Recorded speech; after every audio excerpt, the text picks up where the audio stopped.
After 6 years of building a YouTube channel to over 600,000 subscribers, after traveling to more than 70 countries, working with Google, Netflix, Sony, winning a Shorty Award, being my own boss, working from anywhere in the world, I went back to corporate. I put on business clothes, made coffee in a to-go mug, commuted, rode the elevator, got into the office at 8:30 a.m., sat at my desk, and every single day, I did it again and again and again.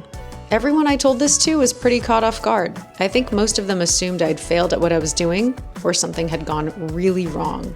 When actually, going back to corporate was exactly what I needed to do. And leaving after 10 months was even better. This is the story of why I went back, what I learned, and why I will most likely never return. Okay, so let me just tell you something that I wasn't prepared for when I decided to go back to corporate. It's the shame that I felt. It wasn't just about the comments that I was getting on my Instagram and YouTube from people being like, what happened to your YouTube content? Why did you stop posting? Are you still traveling? What's going on? It was also shame I felt in myself because I had people asking if I had given up. That part did kind of make it hard, caring about what other people perceived about me because it's so easy to get caught up in caring about what other people think. But the thing is, I didn't know how to answer anyone because part of me did feel like I'd given up because I'd spent years like showing people this life I built, quitting corporate, going and traveling the world and getting paid to do it. I was just like living proof that you could actually do things differently. And then here I was sitting at a desk for like 8+ hours attending meetings about meetings and having to ask permission if I could go to lunch with my Slack turned off and not respond to Slack messages while I was at my lunch break. And so I didn't post about it. I barely told anyone. And then when I did tell people, I would have like this long explanation to justify it. Oh, it's just temporary. I'm learning new skills. It's strategic. But that's not what I was actually thinking. What I was actually thinking, what I really needed to go back into corporate was because I needed stable income and I wanted really good health insurance. I remember putting on business clothes that first day and then looking in the mirror and being like, is this who I am now? I'm going back to what I left? It doesn't feel like me. I guess I'm just gonna go sit in an office for 8+ hours a day and pretend that I'm really excited about a new product feature that's gonna make it easier for users to use the app and scan the app and press this button and okay, but aside from all that, here's what I know now that I didn't then. Sometimes you have to go backwards to move forward. Sometimes the thing that looks like failure is actually the setup for your biggest success. But I'm getting ahead of myself. Let me tell you why I actually went back and what ended up happening. So why did I actually go back to corporate? By 2021, I'd hit a wall. I couldn't keep going at that pace. On the creator burnout scale, I was severe. I feel like I've said this so many times now, so let's just quickly recap. By 2021, I'd been traveling for 6 years straight on the road for 300 days a year. And I was so proud of what I'd built, but the problem was I didn't know how to sustain it because I was used to doing everything on my own, and that's absolutely not sustainable. So I was creatively, mentally, and physically drained, and worst of all, I was just uninspired, and I kept being uninspired for a very long time. So after I had a massive breakdown, I'm talking crying on the phone for 3 hours with my manager, God bless his heart, he was there to talk me through the whole thing. He planted this seed. He said to me, why don't you start consulting other creators? Teach them how to build personal brands. Teach them what you've learned over the past 6-7 years. The master turns into the teacher. Instead of chasing brand deals and trying to appease the YouTube algorithm for more AdSense, I could create another stream of income. Just me working with clients, teaching them what I learned about social media and video production. But here's where there was a massive gap in my skill set. I'd been my own creative team for 6 years, and that worked for me as a solo creator. But creating an entire production system for actual businesses, corporate businesses with real budgets, teams, and systems, it only took me about 2 months of working as a social media consultant for small businesses to realize I had no idea what I was doing. I didn't understand how corporate production worked. I didn't know the systems and the processes that creative teams use. I didn't know how to manage this word, I hate this word, stakeholders. And I didn't know how to navigate corporate politics. It had been 6 or 7 years since I'd done that, and there was a reason why I left. All I knew was to write, shoot, edit, post. And so I realized that if I was actually going to build a real consulting business that could actually serve corporate clients, where the money is. Well, then I needed to learn how the inside worked. So I made the decision. I was gonna go back into corporate. Not forever, hopefully, but long enough to learn what I didn't know. So I started researching industries. I really wanted to work somewhere doing meaningful work in a field that I felt good about. And that's how I landed on climate and sustainability. And I found a company called Aspiration. So I applied for the social media production manager role, and I nailed the interview. I knew social media, I knew video, I knew production, I knew storytelling. What I didn't know was corporate systems and processes, but I sold them on my experience as a creator and they were all in. Okay, well, plus, listen. I negotiated my salary to $165,000 a year plus a $3,000 signing bonus plus incredible health insurance. So there I was, back in corporate. Okay, but I am kind of also leaving something else out, another reason as to why I needed to go back into corporate.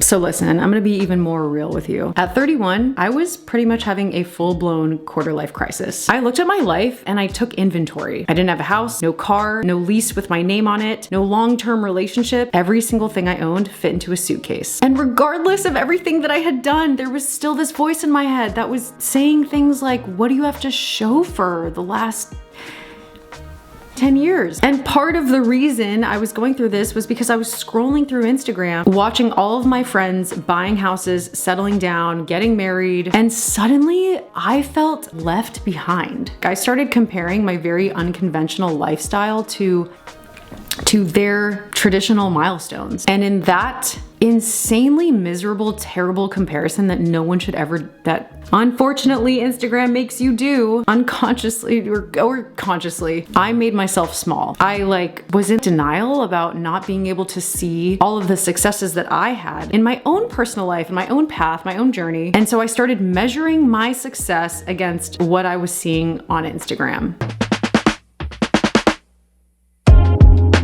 Okay, so I'm back in corporate, and within the first 90 days, I learned 3 things that completely changed how I think about content and business. Let me break them down. Lesson 1, how to systematize everything. So let's remember that for 6 years, I was a solo creator. I did everything myself. I would do all the pre-production, I was reaching out to all the businesses, and I would provide all the concepts. I would then shoot everything, edit everything, post it all. It was all in my own head. There was no system. So if you were to ask me at that point, Haley, what's your content process like? I would have been like, I come up with an idea and then I just do it. But at this corporate company, everything, and I mean everything, was tracked in a tool. Every project had a workflow. Every asset had a home. To tell you the truth, at first I hated it because it just felt so slow and bureaucratic. But then I realized that when you systematize your production, you free up your brain for more creative work. You're not scrambling to remember where that file is or who approved what or what step comes next. You just follow the system, and the system makes sure that nothing gets missed. I don't know, this sounds kind of simple, but it truly is the biggest lesson that I learned. And it's the foundation of how I run my business today. If you systematize it, you can speed it up. And if you can speed it up, you can scale it. Lesson 2, how big monies waste 80% of their content budget. One of my first tasks at Aspiration was identifying social media influencers for partnerships. And I looked at what they had been paying people, and I almost, I literally fell out of my chair.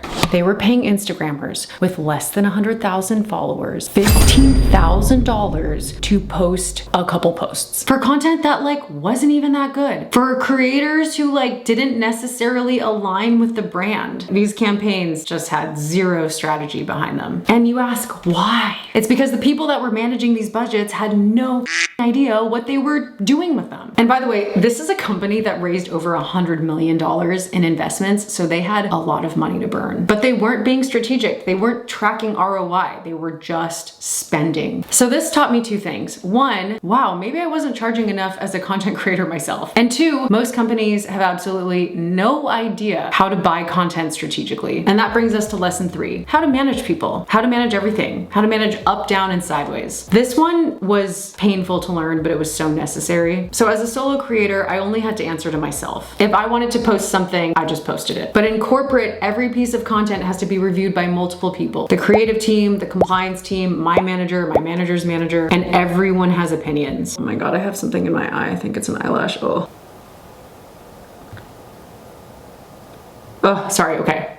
Oh my gosh, what is that? Where was I? But then I learned that this is how you manage projects, and this is how you manage multiple stakeholders, multiple decision makers in projects. Does anyone else hate that word stakeholders so much? If you've made it this far in the video, drop all of the hilariously ridiculous jargon that we have to speak in corporate. I'll go first. I'll pin that comment. I really learned how to communicate my vision clearly. I learned how to get buy-in on the things that I felt were going to be strategic. And I also learned how to manage expectations. Most of all, you learn how to protect your creative integrity while also respecting someone else's concerns. Like, you can fundamentally disagree on some piece of the creative, but you can actually talk through it without, telling someone that's a bad idea, with just being sensitive about it and talking it through. So this skill, managing stakeholders, managing decision makers, I feel is one of my most valuable skill sets now as a business owner, as someone who works in the business of deliverables and managing a team. Because every client has stakeholders. Every project that we do has multiple opinions. And if you can't navigate that, and if you can't be like assertive, but also maintain your creative integrity, then the business can't scale.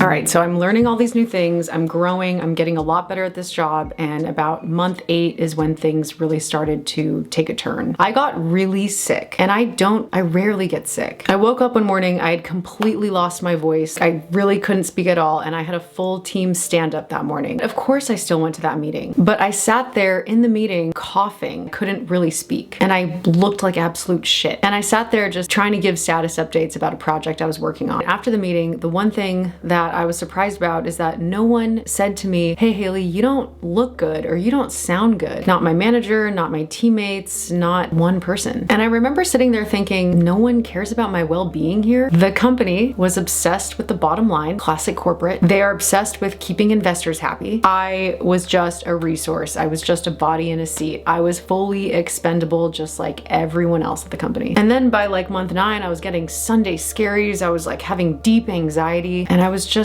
not doing okay. Honestly, I just like realized that I was not built out for that. I was not cut out to do that. And then at month 10, the company did workforce reductions. There were 3 rounds, and I was part of the last round. And when they told me I was being let go, I was like so devastated. I was devastated, but then at the same time, I felt relief, because if I hadn't been laid off, I probably would have stayed another year. I probably would have stayed 2 more years just because I had really stable income, but I would have been miserable. And I would have been wasting time that I actually could have spent building something of my own. And now that it's been a few years, let me just tell you about the truth that was actually going on behind the company. Those layoffs were just the beginning. The company actually went bankrupt due to corruption, embezzlement, and just like mismanagement of hundreds of millions of dollars. So in all honesty, the layoff was like the kick in the ass that I needed. And it was truly the best thing that could have happened at that point.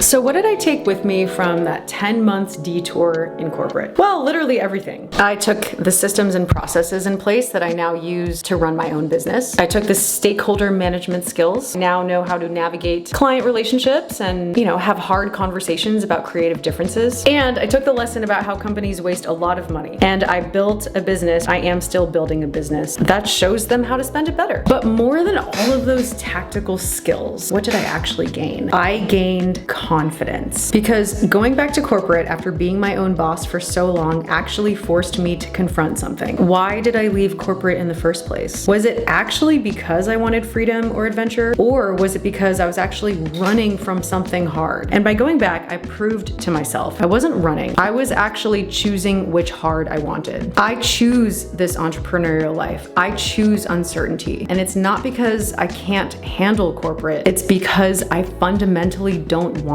it, and I will never go back. Actually, never say never, because what if I need to go back and like do something strategic again? But right now, looking at it, I never want to go back. And that difference, that mindset shift, it really changes everything. Because now when things get really hard in my business, when I have a really tough month, or when I lose a client, or when I feel completely overwhelmed, I don't think maybe I should just go back and like go into corporate and get a real job. I think I've already done that, and I didn't choose that twice, and I chose this instead. But at the end of the day, it was great because going back to corporate gave me the skills I needed to actually build a better business. And more importantly, it gave me the certainty that this is the right path for me. So I started a solo consulting business when I was laid off from Aspiration, which a year and a half later has now fully blown into a content agency called HD Visual Story. Yeah, that's a whole different story. We'll make another video for that. So what's the actual lesson here? I feel like sometimes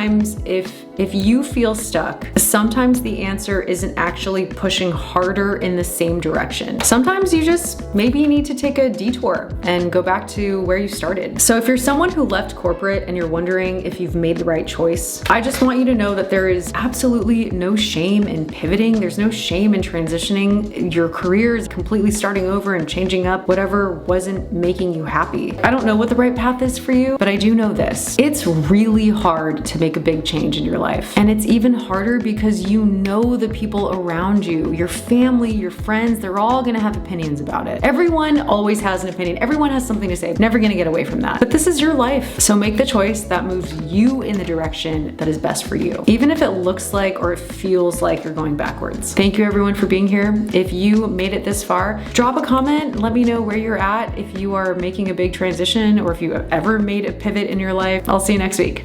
Peace.